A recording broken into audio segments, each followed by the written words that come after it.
For the lower body, often the area that we're looking to free up and mobilize, all right, is the butt. Everybody wants a shapely rear, but oftentimes this area is poorly developed, especially in women because we often wear heels during the day and we're sitting down a lot. So all of those muscles are really tightened up and restricted. Okay, so I'm just going to show you a couple areas that we want to focus on here with the tennis ball, and then a few stretches to help to mobilize those areas. Okay, with that in mind, the first area that we're going to start with, believe it or not, are the feet. Alright, the feet have what are called plantar fascia at the bottom here that pull on everything. It's like a cellophane that wraps all of your muscles in. So what we want to do is release this and release kind of the pull that is restricting the muscle. So what I'm doing here is I'm just rolling all along my foot with the tennis ball. Alright, I'm going from my heel, the midsection of my foot, to my toes, just looking for spots that feel abnormal. I'm going to spend about 2 to 3 minutes on each foot. Anything that you feel out of place, just stand, apply pressure. Alright, moving up the chain here, we're going to move to the calves. Alright, now with this, I'm just going to apply about 15 to 20 rolls for each side. So I'm coming up and down here from about the Achilles tendon all the way up to the base of my knee, just looking for spots that are tight. Alright, when you find a spot, again, you just want to apply pressure, push down, hold for 30 to 60 seconds until that spot depresses.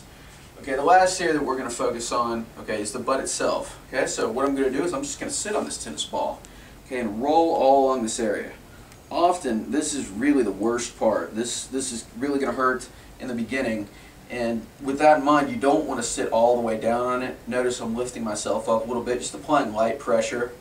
As you become, better at this, you can go in deeper, but in the beginning, just want to roll along this area.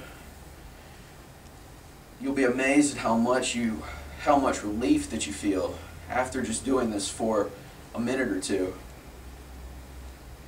With this, I'll spend up to 3 to 5 minutes on each of these areas, really as much as you can tolerate. It's a progressive process, so if this is a target area for you, you want to do this either every day or every other day, followed by the following stretches. Alright, the first stretch we're going to perform is just the doorway calf stretch. Now with this, my knee is forward here. I'm pressing my back heel into the ground.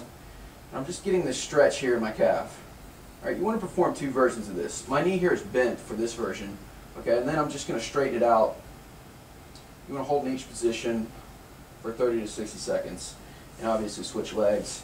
Okay, our second stretch is a hip flexor stretch. Alright, and with this, you're going to need a pad for your knee. But what I'm doing here, so I'm just leaning forward till I feel a stretch here in my down leg, and I'm twisting in slightly. I'm twisting in towards the opposite direction here, holding for 60 to 90 seconds on each side, and finishing up with a gluteal stretch. All right, with this, I'm crossing my leg in front here, getting this back leg out behind me, okay, and I'm holding this foot in. All right, oftentimes the foot's going to want to start to come back towards you here.